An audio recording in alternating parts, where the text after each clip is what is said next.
We've got our wellness tip of the week. And today we're going to talk a little bit about something called heart rate variability. Tyler, have you ever heard of heart rate variability? I've heard of it. Yes. Because you wear a whoop strap? Because I wear a whoop strap. Yeah. But before your whoop strap? No clue. Never. I still don't know what it is. Like I see a number on my app, on the Whoop app, and I'm like, okay, HRV, what does that have to do with anything? Yeah. So I'm actually excited. So listeners, I'm going to come on the other side and I'm going to listen intently as Ben educates us. Well, it's something that I was first introduced to probably 6 or 7 years ago, before the whoop strap was a thing. I'm Ben. I knew about it before Whoop came out. I'm kind of a big deal. But no, we would have some trainers at the gym and they would talk about this heart rate variability and they would talk about, I'm not working out today because my heart rate variability, my number's not very high. And I'm sitting there thinking, first of all, what kind of wuss doesn't work out because some metric says that they shouldn't? Because that's what you think, right? You think, no, you got to get in the gym, you got to grind, you got to get after it every single day. That's at least my default. Right. That's what I think. Even if I'm tired, and now granted, there are times where yes, you do need to push through that tired and just get it done. But heart rate variability, I would argue, is one of the most important and objective measurements for your physical fitness, not only your physical fitness, but also your readiness to perform. So if you're thinking about heart rate variability, it really does determine whether you are ready to take on strain for that day or ready to take on activity for that day. Okay. And in a literal sense, it's the variance. It is what it says. It's the variance in time between the beats of your heart. So what does that mean? So it originates in your autonomic nervous system, which for those of you that don't know, that's your breathing, your heart rate, all those things you don't have to actually you don't control, think about control it. Okay. It's how you live, right? It's your autonomic nervous system. And there's two branches of the autonomic nervous system. You've got your parasympathetic, which you may or not have heard of your parasympathetic nervous system. You might be familiar with the term rest and digest. Have you ever heard of that term? Rest and digest? You've never heard that term? I like doing both of those things. So your parasympathetic is your rest and digest. That's whenever you're relaxed and you're calm and you're in your sleep and things like that. That's your recovery is your parasympathetic. Your sympathetic, on the other hand, that's your stress. That's your fight or flight system. Okay. So if you're in the woods and a bear runs across your path, that's the system that kicks in that decides, should I run from this bear or should I fight it, right? So your blood pressure goes up, your heart rate goes up, it gets you ready for action. Okay. That's your sympathetic nervous system. So if you have a high heart rate variability, that means that those two systems are very balanced and they're in good control. So higher heart rate variability means balance. It means your body is ready to perform. It means you recovered well.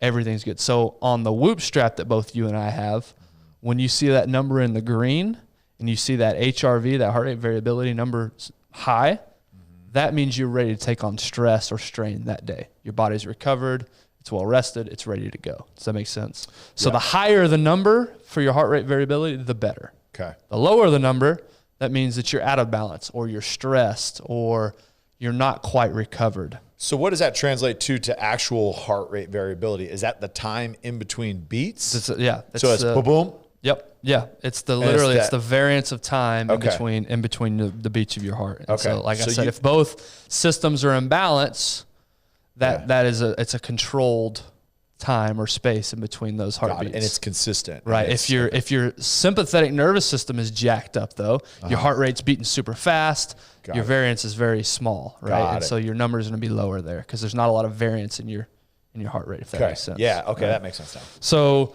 what affects HRV or heart rate variability? It's what we just said. Whether you just did an intense workout and you're recovering from that workout, or more commonly, it's your lifestyle. It's your habits that you, no pun intended, ties along what we're talking about. It's your nutrition, it's your sleep, it's your stress management. So a lot of us live daily life. So your rest and digest, your fight or flight, your sympathetic nervous system, it's a good survival instinct. The problem is in modern society, a lot of us still live in that sympathetic state because of work stress, because of life stress, because we're always constantly on the go. We never give our body that time to rest and digest, to relax and recover. So if I were to say, someone that is consistently training, working out, they are training their cardiovascular system essentially, right? Is to say, okay, hey, when I work out, I'm not going to have this huge spike as opposed to in my parasympathetic state, right? So it's not as much of a delineation between the two. Is that what you're saying? Yeah. So that way the variation is not as far, right? From point A to point B. Right. So that variability is closer. Yeah. And and I'm not going to pretend to be the world's most, biggest expert on this, but the idea is that you live as much of your time until you need it in a parasympathetic state, in a rest and digest, in a relaxed, calming And I'm state. I'm just trying to think, not everybody has a Whoop strap, or not everybody has an Apple Watch, or not everybody has, a Sleep Number bed, which you should go to your local store and try it out, lay down. They're amazing. Because your Sleep Number bed actually tells you your heart rate variability. That's right. It gives That's you what that I'm metric. saying. So if someone can't measure it, how does this apply to them? How is this something that they can consider, or hey, this is the lifestyle I want to live, or be conscious of these things? And that's the problem. If you're not measuring it, you don't know. Yeah. Because you can go off of feel, but most of us aren't that great. Most of us don't know our bodies well enough. Right. Exactly. Because you can be sitting there typing out emails and not really feel super stressed out, but your blood pressure's up, your heart rate's up, without you really even knowing it. Yeah, I can write an email and not be super stressed, but then when I go back and reread it, then I stress out because what the hell did I just write? Yeah. So again, a lot of us live our day-to-day life in that state. Yeah. And so if you don't have an active way to measure it, I guess, again, intuitively you can, I feel not great today. I know I worked out super hard yesterday. I didn't get great sleep. So that sense, you can probably say, hey, today I should probably take it easy. Yeah. But it would be better if you did have a Whoop strap or a heart rate variability measurement of some sort, or a Sleep Number bed, something that is giving you that. Because all it is just another data point. Right. It's just something that's giving you objective feedback. Yeah. And so if you're thinking about ways to improve your heart rate, because again, a high heart rate variability indicates that your body's in balance, indicates a good fitness level. Okay. So how do you improve this? If you're somebody that's constantly in a stressful state, what are some things you can do to improve this? Were you about to ask something? Yeah, so I'm sorry. I'm actually reading it right now. So as we're looking at it. So I went from, just going to be real life examples. I'm putting my business all on the streets right now. I went from a 19, 21, and then I went from a 21 to a 30. So heart rate variability? Yeah. Yeah.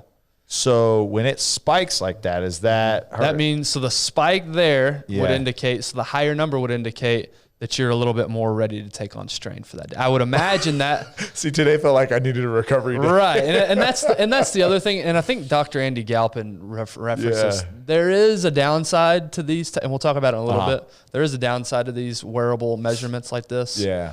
Because you're right. Some days I'll feel on top of the world, and my recovery score will say, I'm in the yellow whenever I feel great. And then vice versa, opposite, I feel horrible. Yeah. And I'm in the green. So there is some, that's why it is important to start learning your body and feeling. Okay. And it doesn't make you weak or a wimp if you're not feeling it one day. Now you do got to be careful, because you could get in a whole week of I'm not feeling it today. And that's what I was going to say when Trenton the Whoop strap, Equinox was telling you that he didn't want to work out that day because exactly. HRV. And so that's why you need to, it's good to have something like this that can give you that. So at least it's a data point that you can start with, and then you can go from there. Okay. So a couple ways that you can improve your heart rate variability. Number one is intelligent training. All right. That's obvious. Don't overdo it and push too hard for too many days without giving your body an opportunity to recover. So CrossFit, love CrossFit to death, but if you don't get an intelligent programming, and this is just an example I'm using, this could be anything, and you do 6 workouts in a row, 6 days in a row that just absolutely crush you, right? That's probably not the most intelligent way to go about it, right? Because you don't make the gains. You've probably heard this. You don't make gains in the gym. You make them outside of the gym. Yeah. Right. That's whenever the changes really happen. It's easy to think, I've got to work harder. I've got to do this. I've got to do more. Yeah. But really, it's your time outside of the gym. That's right. And so if you want a better heart rate variability, you want to be recovering that parasympathetic state, you need to make sure that you're watching and you have some variation in your training intensity. Yeah, and I think and again, I know you're wrapping this up with some more, but that's the difference today, I think, in training today, right? Is there's a more scientific approach to it.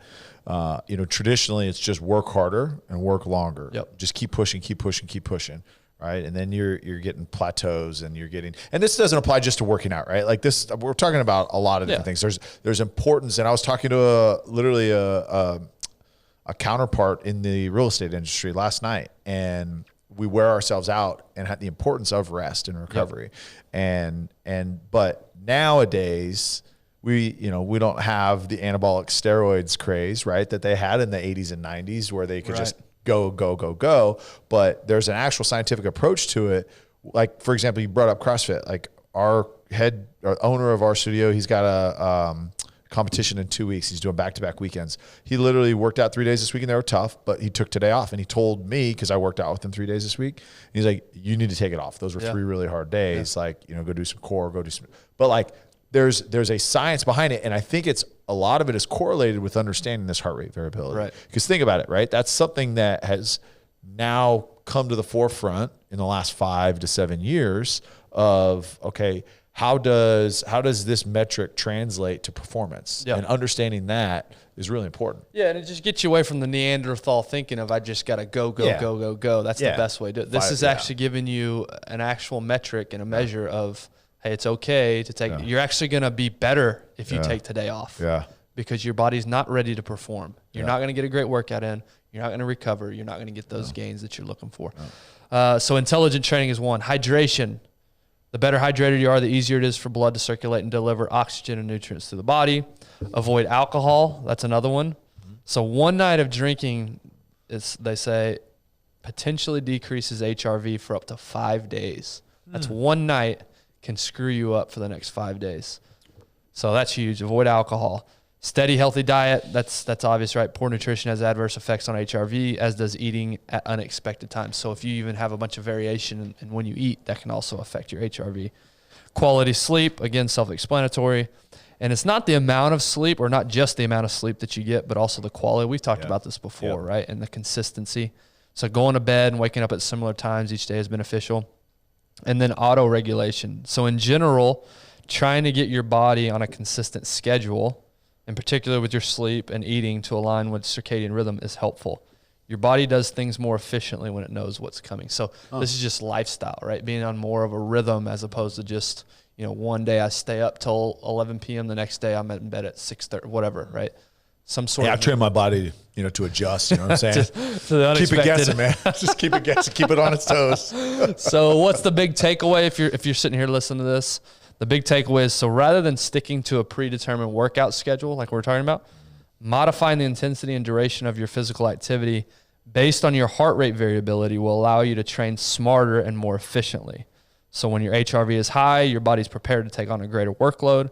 And when it's low, it's a sign to cut back. So again, if you have a whoop strap, if you have a sleep number bed, something like that can tell you your heart rate variability, or if you're intuitive enough to just feel your body, understand that your performance is going to be affected by the heart rate variability. And that's why it's such an important measure.